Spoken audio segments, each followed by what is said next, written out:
a new option, pad grinding, has been enabled for square end mill.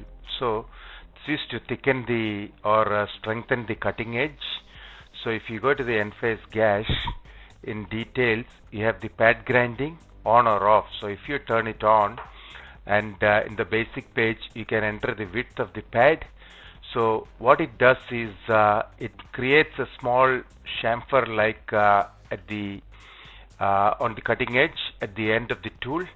Now we could have done this before by using an A offset in the gash, but then the OD becomes smaller actually, or reduced in diameter at this end.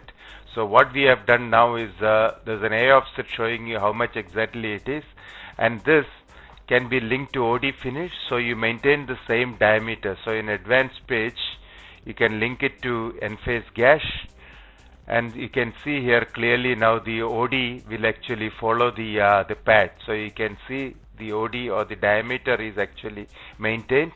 And what happens is when you do that, the Enphase actually becomes a little tapered. And so in Enphase Finish also we have the linking where you can link it to the Enphase Gash, and then you get a much straighter land width.